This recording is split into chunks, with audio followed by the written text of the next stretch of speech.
계실지니라. 그가 태초에 하나님과 함께 계셨고 만물이 그로 말미암아 지은 바 되었으니 지은 것이 하나도 그가 없이는 된 것이 없느니라. 요한복음은 성경 중에서 아마 가장 어려운 책일지도 모릅니다.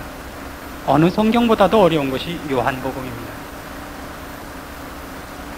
앞에 있는 마태복음, 마가복음, 누가복음보다 요한복음 훨씬 어렵고 뒤에 나오는 사도 바울의 서신들보다도 요한복음이 어렵습니다. 요한계시록보다도 요한복음이 어렵습니다. 왜냐하면 요한복음은 하나님을 묘사하려고 그 초점을 맞추고 있기 때문입니다. 물론 어느 복음이나 그러지 않은 복음이 없습니다만 요한복음만큼 하나님의 하나님 되심을 예수 그리스도를 통하여 설명하려고 애쓴 성경은 이것만큼 집요한 추적을 하고 있는 성경은 없을 겁니다. 그래서 우리가 하나님에 관하여 우리의 시선을 돌리고 있는 것이기 때문에 어렵습니다. 그의 약속들이나 그가 하신 일들이나 그의 예언들이나 그의 능력에 관한 것이 아니라 하나님 자신에 관한 묘사를 해들어가는 것이기 때문에 참 어렵습니다. 그래서 요한복음은 사건보다 예수님의 말씀이 더 많습니다. 다른 복음서는 훨씬 사건 기록이 많은데 비해서 요한복음은 예수님께서 친히 자신을 설명하시는 부분이 상당히 많습니다. 15장, 17장, 14장도 그렇고 어느 장이나 보면 사건이 잠깐 반짝 나온 다음에는 예수님께서 그것을 하나의 빌미로 삼으셔가지고 설명하시고 또 그것을 근거로 해서 말씀을 펼치시는 그런 일들이 훨씬 많이 등장하는 것이 요한복음입니다. 그래서 우리가 그런 것을 염두에 두고 오늘 이 첫 번째 말씀, 예수 그리스도를 말씀이라고 성경이 설명하는 대목부터 우리가 요한복음 공부를 시작하려고 하는 겁니다. 하나님에 관한 묘사는 참 많습니다. 하나님에 관한 묘사 중에는 우리가 잘 아는 대로 전능하시다, 거룩하시다, 사랑이시다, 영원하시다, 의로우시다, 자비로우시다, 오래 참으신다, 이런 여러 가지 표현들이 있습니다. 그러나 왜 하필 요한복음에서는 하나님에 대한 묘사를 말씀이라고 하느냐 하는 겁니다. 요한복음에서 예수 그리스도를 묘사하는 것은 언제나 예수 그리스도 본인을 묘사하기 위하여 등장하는 것이 아닙니다. 18절 말씀 보시면 1장 18절 말씀이 이렇게 나옵니다. 본래 하나님을 본 사람이 없으되 아버지 품속에 있는 독생하신 하나님이 나타내셨느니라. 그러니까 하나님을 직접 본 사람은 아무도 없습니다. 그 얘기는 하나님을 우리가 이해할 만큼 묘사할 자가 아무도 없다는 뜻입니다. 그래서 하나님을 묘사하기 위해서 우리가 직접 하나님을 배웁지도 못하고 하나님을 이렇게 인식을 제대로 못하니까 예수 그리스도를 인간의 모습으로 보내셔서 하나님을 우리에게 펼쳐 보이고 있다는 뜻이 됩니다. 그래서 독생하신 하나님, 즉 예수님께서 하나님을 묘사하고 계시다는 것이 하나님이 말씀이라는 단어를 가지고 묘사되는 이유입니다. 물론 제가 지금 쓰는 단어에서는 하나님, 예수님 하는 것이 혼용되고 있는 것을 기억하셔야 됩니다. 예수님은 하나님이십니다. 여기서 잠깐 짚고 넘어가기로 합시다. 종종 이 문제가 대두되곤 해서 그런데 하나님이 몇 분 계시죠? 하나님이 몇 분 계십니까? 이렇게 하기로 합시다. 우리가 나중에 천국에 가면 안 갈 사람은 뭐 대답 안 하셔도 돼요. 갈 사람들만. 천국에 다시 가면 거기서 하나님을 몇 분을 만날 것입니까? 한 분 만난다고 생각하시는 사람 손 들어보십시오. 두 분 만난다고 생각하는 사람 손 들어보십시오. 세 분 만난다고 생각하는 사람 손 들어보십시오. 예전에 제가 설교 한번 했었는데 그때 다 결석을 하셨습니까? 세 분을 만납니다. 이게 이제 이단의 탄생입니다. 가장 쉽게 설명을 드릴게요. 이거 한번 했어요. 예수님은 어디 계십니까? 지금 하늘 보좌에 계십니까? 아니고 보좌 우편에, 보좌에 누가 계시고? 벌써 두 분이에요. 벌써 정신들 차리세요. 한 분이라는 것은 숫자상으로 하나라는 뜻이 아닙니다. 똑같으시다고요. 뭐가? 성품과 능력과 존귀와 영광이 빌립보서 2장 5절을 보세요. 빌립보서 2장 6절 보십시오.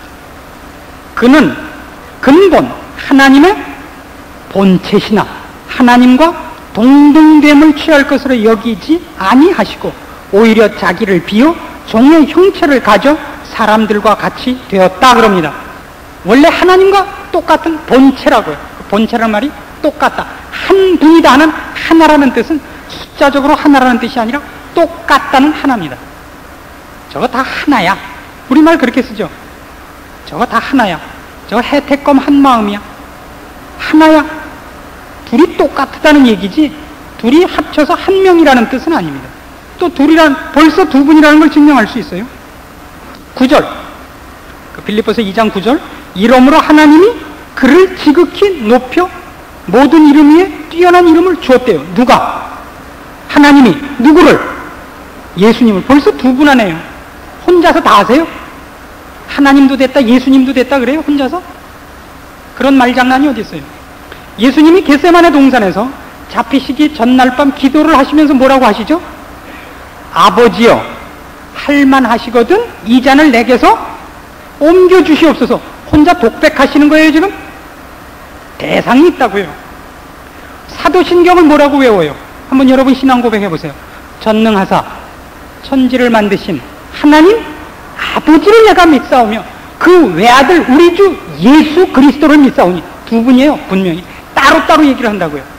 이는 성령으로 잉태하사 동정녀 마리아에게 나시고 본디오 빌라도에게 고난을 받으사 십자가에 못 박혀 죽으시고 장사한 지 사흘 만에 죽은 자 가운데서 다시 부활하셔 하늘에 오르사 전능하신 하나님 우편에 앉아 계시다가 할 말 있으면 질문해 보세요. 우리가 상당히 오해하고 있는 부분 중에 하나예요. 성령님은 또 따로 계세요. 성부 하나님, 성자 하나님, 성령 하나님 세 분이 계세요. 꼭 알아두세요. 뭐라 그런다고요? 하나님을 대표적으로 부를 때는 성부 하나님을 부르는 거예요. 대표적으로 부를 때는. 하나님이라는 뜻은 신이라는 뜻으로 부르는 이름이에요. 신이다. 인간보다 훨씬 높은 신이다. 피조물이 아니라는 뜻입니다. 옛날에 공부 여러분이 헛하셔서 오늘 하고 싶은 건 못하고 괜히 복습하다 시간 다 가겠어요. 다시 요한복음 1장으로 오셔서 1장 2절 보세요. 그가 태초에, 지금 그는 누구죠? 예수님이 태초에 누구와 함께 계셨대요? 하나님과 함께 계셨대요. 벌써 두 분이잖아요. 그래도 천국에 가면 우리는 분명히 성부 하나님도 만나고 성자 하나님이신 예수님도 만나고 성령 하나님을 만날 겁니다. 세 분을 만날 겁니다. 근데 세 분은 똑같이 다 거룩하시며 똑같이 다 전능하시며 똑같이 다 영광과 존귀로우신 분입니다. 경배를 받아 마땅하신 분입니다. 세 분은 능력이나 영광에서 차이가 없으십니다. 순서만 있으십니다. 순서만. 성부, 성자, 성령. 이런 그냥 우리가 순서를 정해놓았을 뿐입니다. 그 세 분께서 일하시는 순서가 있을 뿐이지 누가 더 높다는 뜻은 아닙니다. 그런데 하여튼 지금 그래서 하나님을 우리에게 제대로 알리기 위하여 하나님이신 예수님께서 이 땅에 오시는 겁니다.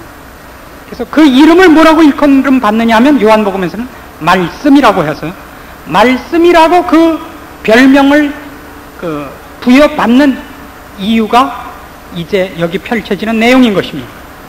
하나님이 누구신가를 우리가 감잡지 못하고 이해하지 못하니까 이제 예수님께서 친히 육신을 입고 오셔서 우리에게 하나님이 누구신지를 가르치고 설득하러 오시는 겁니다. 그 중에 한 사건, 요한복음 14장을 가보십시오. 요한복음 14장 6절 다 아시죠? 한번 외워볼까요? 예수께서 가라사대 내가 곧 길이요 진리요 생명이니 나로 말미암지 않고는 아버지께로 올 자가 없느니라. 그래서 우리 이 성경 구절을 외운 것 같고 너무 재는 경향이 있어요. 근데 요한복음 14장 6절 말씀은 그것 하나만 외우고 갖고 계시면 안 되고 14장 6절을 외우시려면 그 구절에 연결되는 사건을 기억하고 계셔야 돼요. 그 다음에 무슨 얘기가 나오는지 하나도 모르시죠? 그 다음에 빌립 얘기가 나와요. 7절.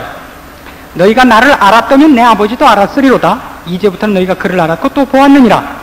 빌립이 가로되 주여 아버지를 우리에게 보여주옵소서. 그리하면 족하겠나이다. 잘 보세요. 6절에서 뭐라 그래요? 예수님이 내가 곧 길이요 진리요 생명이니 나로 말미암지 않고는 아버지께로 올 자가 없느니라. 그 다음 보세요. 너희가 나를 알면 아버지를 아는 것이 된다. 예수님이 왜 말씀이라는 별명을 가지는지 아시겠죠? 말씀이란, 말이라는 것은 여러 가지 이유가 있겠습니다만, 말씀이라는 단어가 갖는 1차적인 의미는 그것이 설명용이라는 뜻입니다. 말은 설명하기 위해서 하는 겁니다. 전달시키기 위해서 하는 겁니다. 벙어리, 냉가슴, 그런 말 있죠. 꿀먹은 벙어리. 맛은 기가 막히게 좋은데 뭐 어떻게 해야 될지 모르니까 눈만 껌뻑거리고 있는 걸 우리가 벙어리, 꿀먹은 것 같다, 그럽니다. 말을 못하니까 전달이 안 된단 말이에요.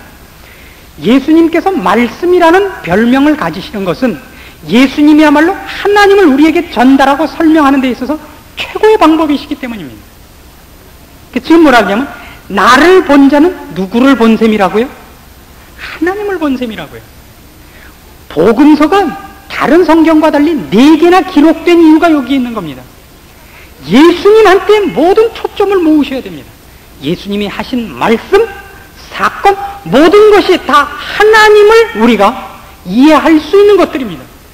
예수님이 하다못해 손수건을 흘리셨어도 그건 무슨 이유가 있는 거예요? 예수님의 생애 자체가 하나님에 대한 설명입니다. 생애 자체가. 그의 말씀, 그의 사건, 그의 행위, 어떤 것도 다 그렇습니다. 지금 그렇게 얘기하는 거예요. 그래서 나를 본 자는 아버지도 알 수 있다. 그랬더니 빌립이 뭐라고 무식한 질문을 하시느냐면 주여 아버지를 우리에게 보여주옵소서. 그리하면 족하겠나이다. 그랬더니 9절에 예수님께서 이렇게 대답을 하십니다. 예수께서 가라사대 빌립아 내가 이렇게 오래 너희와 함께 있을 때 네가 나를 알지 못하느냐?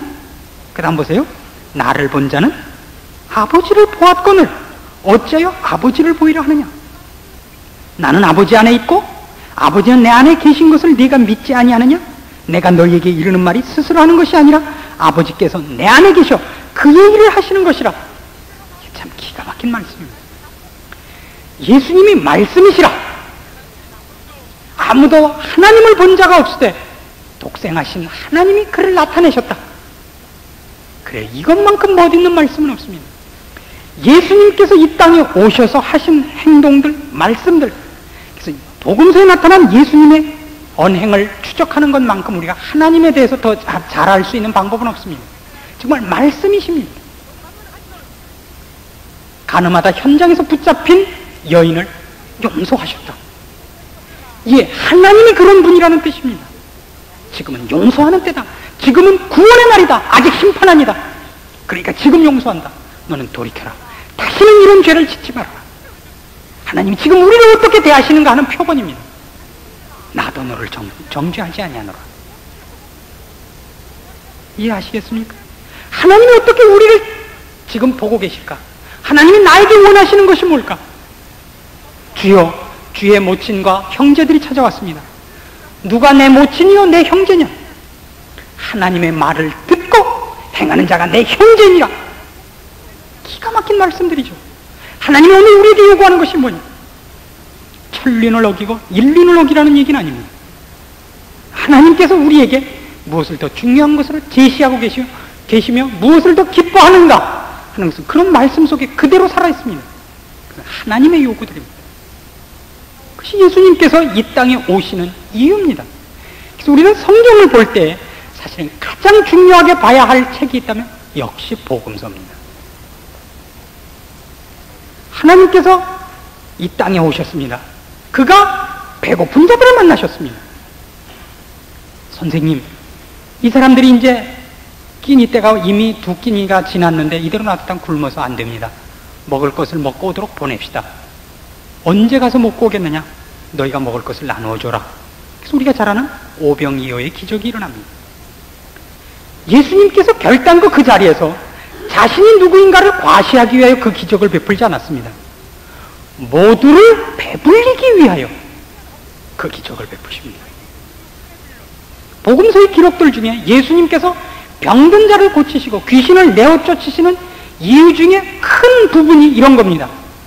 저희의 목자 없는 양 같음을 불쌍히 여기시고 민망히 여기사. 누구의 마음이라는 거예요, 그게? 하나님의 마음이라는 겁니다. 불쌍히 여기시고 민망히 여기사. 나사로의 죽음에 가서 어떻게 하셨죠? 주께서 눈물을 흘리셨다고요. 주변에서 보는 사람들이 그랬습니다. 보라, 저가 어떻게 그 나사로를 사랑했는가? 그 눈물을 흘린다.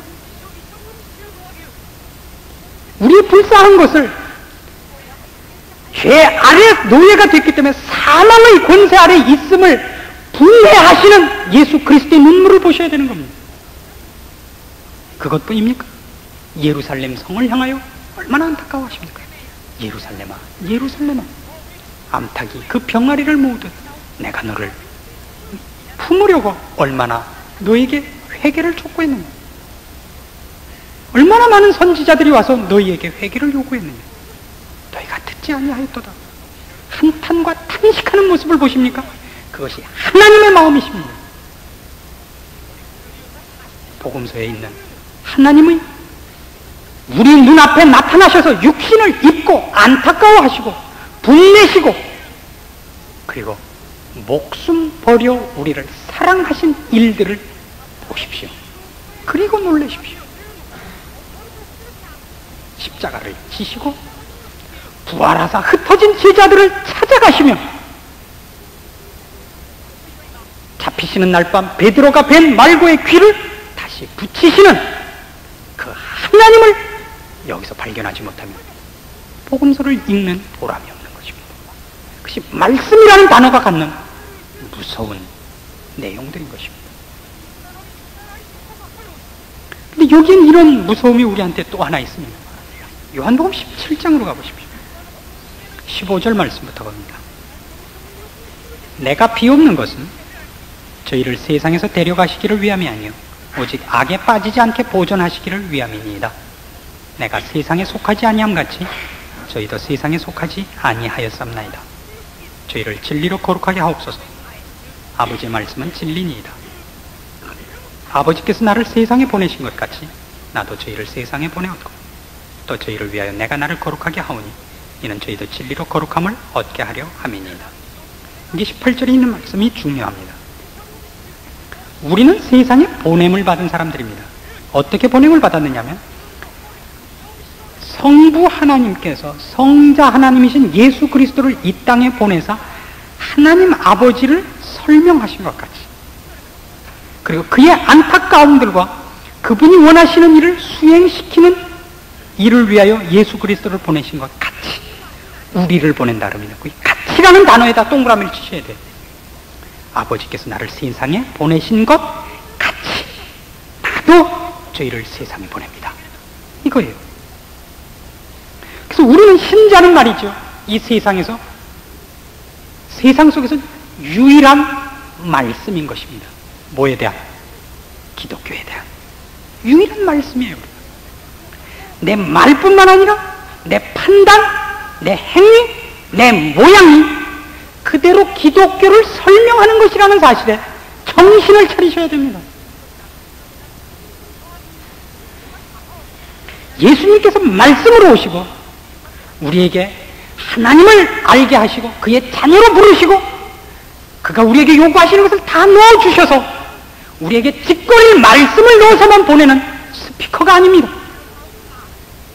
예수님께서 오셔서 그의 전 생애를 말씀으로 사셨듯이 그가 걸어다니는 말씀이에요. 일거수 일투족이 그게 다 말이란 말이에요. 그게 다 하나님에 대한 설명이란 말이에요. 그렇게 보냄을 받고 있다는 사실을 아십니까? 참 신자의 삶은 무서운 겁니다. 그런데 우리가 실제로 밖에 나가서 생활해 보시면 내가 신자다 하는 것이 한번 드러나는 날부터는 사실 무엇을 해도 다 옆에서 쳐다보죠. 신자가 머리 볶았어. 신자가 금태 안경 꼈어. 뭐든지 건다고요. 그걸 너무 속박스럽게 생각하시면 안 됩니다. 그건 당연한 것이고 자랑입니다. 자랑이라고. 사람이 불을 켜서 말 아래 넣지 아니하고 이 속에 안 넣어요. 등경 위에 두나니. 왜요? 다 보라고, 빛이라고, 보이는 것에 넣는 법입니다. 너희는 세상의 빛이라. 하나님은 우리의 말씀으로 하나님을 설명하고 예수 그리스도를 설명시키기 위해 우리를 세상에 보내신 겁니다, 지금. 그래서 우리는 눈에 띄는 데 있어야 돼요. 우린 모두의 소원은 이거죠. 안 보이는 데 가는 것. 오늘날 왜 교회가 자꾸 커지는지 아십니까? 숨기 좋아서 큰 교회를 다니는 거예요. 그저 헌금이나 하고 집사 장로 안 하고 구역 안 모여도 되고 헌금 또 뭐 11조 제대로 냈는지 안 냈는지 알게 보여요. 그냥 뭐 5,000명 6,000명 모이는데 뭐 왔는지 안 왔는지 누가 알아요. 그렇게 때우시려고들 큰 교회들이 잘 되고 있는 겁니다. 30명 모이는데야 안 가면 금방 알죠. 뭐 지난 주일날 안 오셨던데요. 지난 주일에는 들판에 가서 하나님을 좀 만날 일이 있어서. 곤란한 얘기라고요. 자꾸 큰 교회로 모여듭니다. 나쁜 사람들이죠. 나쁜 사람들이에요. 큰 교회 오는 사람들. 숨는 겁니다. 자꾸 숨어요. 뭐 같다고요? 불을 켜서 대박 속에 집어넣고 닫아놓은 것과 똑같단 말이에요. 그런 법은 없습니다. 불을 켜질 말지. 그것이 하나님께서 오늘 예수 그리스도를 보내신 이유요, 예수 그리스도께서 우리를 이 땅에 살게 하시는, 보내시는 이유입니다. 예수님께서 그의 전 생애를 통하여 사시면서 어느 한 말씀, 어느 한 행위도 참 은혜롭지 않고 참 진리 아닌 것이 있습니까? 내가 생명의 떡이라. 참 기가 막히죠. 내가 생명샘이라. 목마른 자들아 다 내게로 오라. 내게 와서 먹고 마시라. 여러분이 그러셔야 되는 겁니다. 무거운 짐진 자들아 다 내게로 오라. 신자는 그걸 위해서 태어나는 겁니다. 불신자들이 그들의 짐을 여러분에게 가지고 와야 됩니다. 여러분이 물론 구세주가 될 수는 없습니다. 대속자가 될 수는 없습니다. 그러나 그 문은 돼야 되는 겁니다. 1차적으로 여러분을 통과하셔야 되는 겁니다. 저희는 말이죠, 제 아내하고 저하고 제일 많이 하는 일이 뭐냐면 전화 받는 일입니다. 전화를 1시간도 받고 2시간도 받을 때가 있습니다. 저희가 그런 생각을 하죠. 아침 먹다가 말고 전화를 받았는데 점심 먹을 시간까지 그냥 연장되는 수도 있습니다. 그래서 제가 피곤할 때는 미안하지만 전화를 빼놓고 자곤 합니다.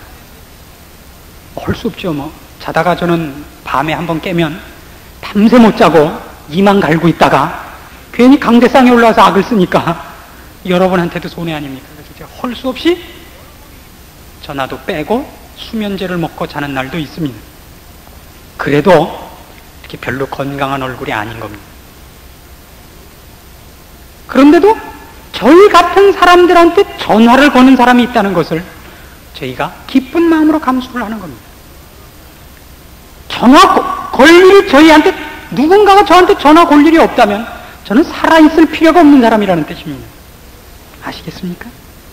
여러분들이 지금 최고의 소원이 뭡니까? 하나님, 예수 잘 믿을 테니까 제발 구치는 사람 좀 안 만나게 해주십시오. 이게 유일한 소원이에요. 구역에 좀 마음에 맞는 사람끼리만 좀 모아주시고, 교회 와서 예배 볼 때도 장로님들 기도 짧게 해주시고, 목사님 설교 짧게 하시고. 왜 와요? 왜? 집에 계시면 시작도 안 하면 끝도 없고 얼마나 좋아요. 텔레비나 보고 계시지, 장사 씨름대회나 보시지. 괜히 와갖고 일찍 끝내달래요. 들어오면서부터 일찍 끝나죠. 구역에 나가서 말도 안 되는 질문을 여러분이 감수를 해주시는 걸 상대방이 얼마나 기뻐하는지 아십니까?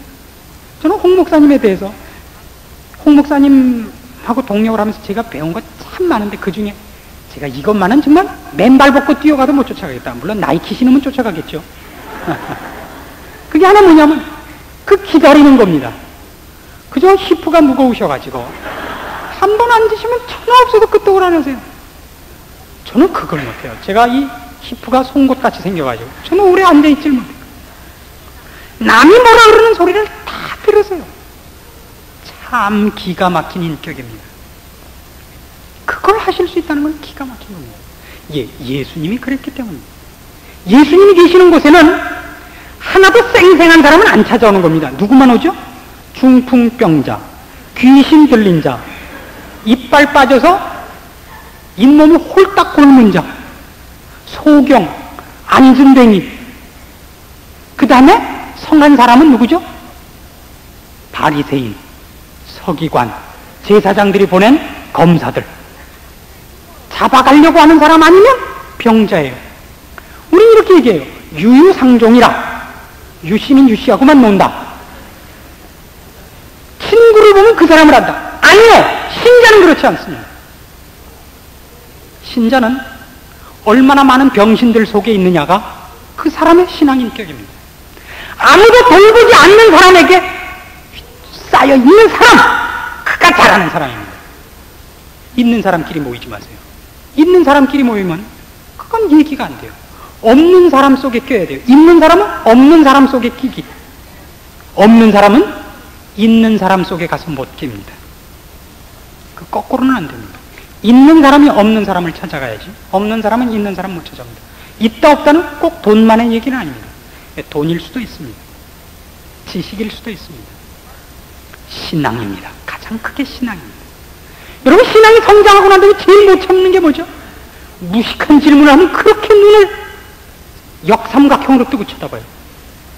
저딴 질문을 한다고 무식하게 올챙이 쪽 생각을 하셔야죠. 여러분들이 갖고 있는 신앙이 그렇지 못한 사람을 키우는 토양을 만들어내지 못한다고. 도대체 뭐 때문에 갖고 있느냐 말이에요. 뭐 때문에? 올림픽 나가시려고? 로스앤젤레스 올림픽에는 신앙 경진 대회도 있습니까?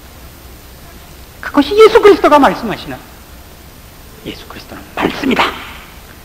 하나님 아버지께서 나를 보내신 것 같이 내가 너희를 세상에 보낸다 하는 말의 깊은 뜻인 것입니다. 그렇게 사십시오. 물론 지치기 때문에 우리는 가끔 우리끼리 모여야 됩니다. 가끔 와서 받아서 가야 됩니다. 신자끼리 모였다 다시 힘을 얻고 가고, 또 누구끼리끼리 모여서 위로받고 또 흩어지고 필요합니다. 필요합니다. 그러나 그것이 삶의 현장은 아닙니다. 영양 공급을 받는 것입니다. 말씀이 육신이 되어 우리 안에 거하셨습니다. 예수 그리스도. 그 요한복음 1장에 나오는 그 말씀은 훨씬 이런 중요한 말로 그 클라이맥스를 이룹니다. 보시겠습니까? 1장 14절, 말씀이 육신이 되어 우리 가운데 거하심에 우리가 그 영광을 보니 아버지의 독생자의 영광이요 은혜와 진리가 충만하더라. 예, 이렇게 우리는 보냄을 받아야 됩니다. 우리의 영광은 은혜와 진리로서 영광을 취해야 됩니다. 지식과 능력 아닙니다. 은혜와 진리로 우리는 우리가 가서 있는 일터에서 만나는 사람 앞에서 그것으로 존재 가치를 인정받으셔야 됩니다. 그의 영광을 보니 아버지의 독생자의 영광이요 은혜와 진리가 충만하다. 그 사람을 보니 하나님의 보내신 자요 예수를 믿는 자요 은혜와 진리가 충만하다. 그것이 우리가 이 땅을 살면서 우리의 사명인 줄 알고 마음에 기억하고 목숨 다하여 그렇게 사셔야 하는 중요한 내용인 것입니다. 기도하십시오. 하나님 아버지의 은혜를 감사합니다. 예수님께서 우리에게 오셨기 때문에 우리가 하나님을 알게 되었고 그 은혜와 구원의 기쁨 속에 들어가게 되었습니다.